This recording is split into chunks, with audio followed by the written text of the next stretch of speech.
तो देखिए भौतिक का यानी पहला चैप्टर का जो है ये ऑब्जेक्टिव है, यानी VVI है। क्या है? VVI, ठीक है। तो वेरी वेरी इम्पोर्टेंट, ठीक। यहाँ क्यों लगा दीजिएगा तो क्वेश्चन आंसर नहीं है, ठीक है। तो आंसर मिल जाएगा अभी। देखिए क्या कह रहा है, कह रहा है क्या प्रकाश के परावर्तन के कितने नियम होते हैं। ये बार बार पूछा गया क्वेश्चन है, ठीक है जी। तो कितने होते हैं? दो होते हैं। कितने? दो। क्या क्या होते हैं? एक आवर्तन और एक परावर्तन, ठीक जी। तो दूसरा नंबर सुनिए क्या कह रहा है, कह रहा है निम्नलिखित में किस, तो निम्नलिखित जब है तो यानी ऑप्शन है, तो हम ऑप्शन नहीं दिए आप लोग को। कह रहा है निम्नलिखित में किस दर्पण द्वारा किसी वस्तु का वास्तविक प्रतिबिंब मिल सकता है। वास्तविक प्रतिबिंब किस में बनता है? किस दर्पण में। तो ये हो जाएगा क्या? अवतल। क्या? अवतल दर्पण, ठीक है।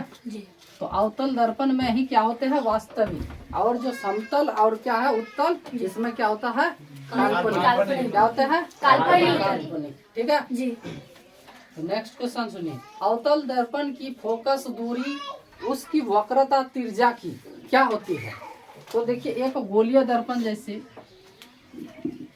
एक गोलीय दर्पण के बारे में आप लोग को बताए थे, ठीक है। तो यहाँ है जाके यहाँ से यहाँ तक है वक्रता त्रिज्या कहते हैं। क्या कहते हैं?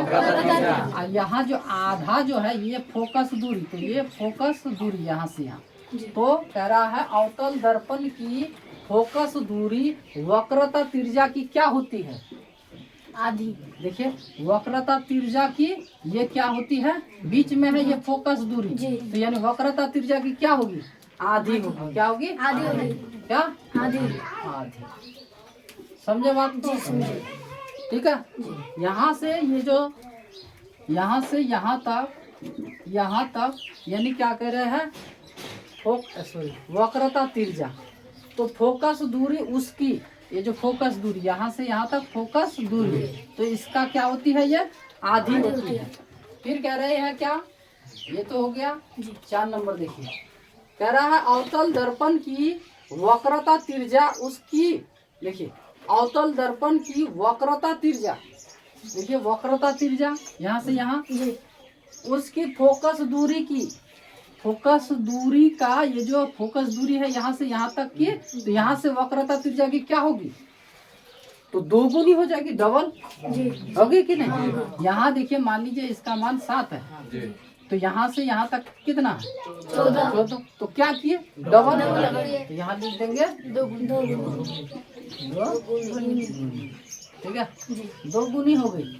क्या हो गई? 2 गुनी। अभी कह रही है क्या 5 नंबर क्वेश्चन में, एक गोलीय दर्पण की वक्रता त्रिज्या 24 सेंटीमीटर है। देखिए क्या है? 24 सेंटीमीटर। क्या? वक्रता त्रिज्या 24 सेंटीमीटर है। इस दर्पण की फोकस दूरी क्या होगी?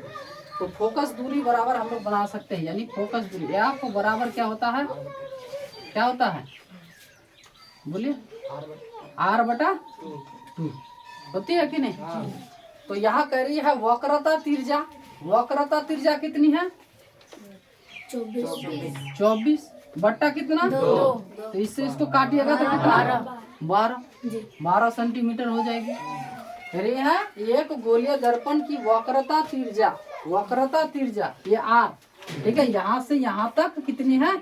24 है। कितनी है? 24।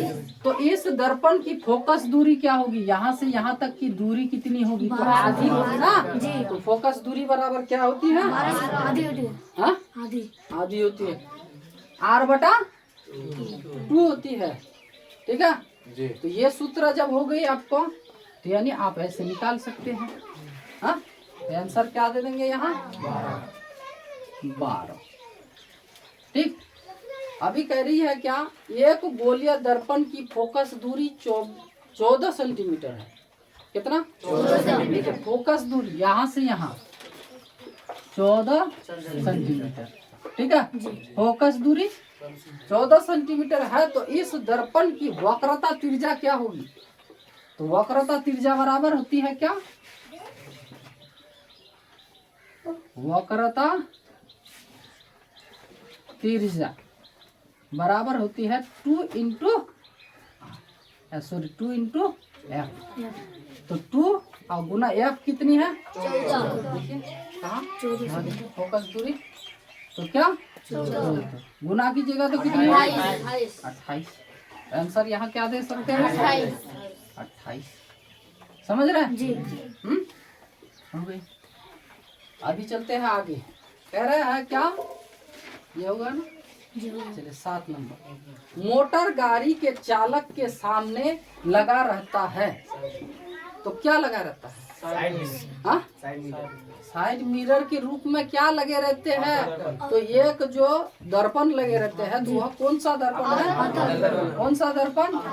अवतल दर्पण ना उत्तल दर्पण? तो कैसे बोल रहे हैं? क्या होगा? उत्तल दर्पण।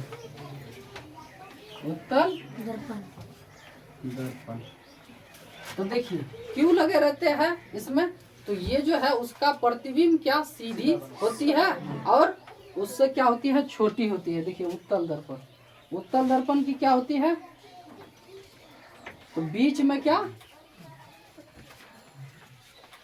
ऊंचा ना, और इसका किनारे भाग जो होती है ये देखिए पतला होती है, ठीक है?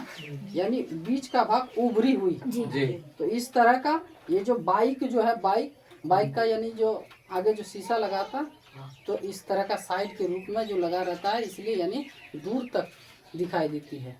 तो ये है कौन सा दर्पण? अवतल दर्पण। आप लोग बोल रहे हैं क्या? अवतल दर्पण। अवतल दर्पण यहाँ देखिए, अवतल दर्पण जो होगा तो इसका ठीक तरह से दिखाई नहीं देगा, क्योंकि इसमें जो बड़ा बड़ा यानी दिखाई देने लगेगा। अगर सामने आ गया तो आपको लगेगा तो यानी धक्का मार दिया है, ठीक है? इसलिए ये नहीं लगा रहता है, लगा रहता है क्या? उत्तल दर्पण, ठीक है जी। अभी कह रहा है दाढ़ी बनाने में किस प्रकार के दर्पण का उपयोग किया जाता है?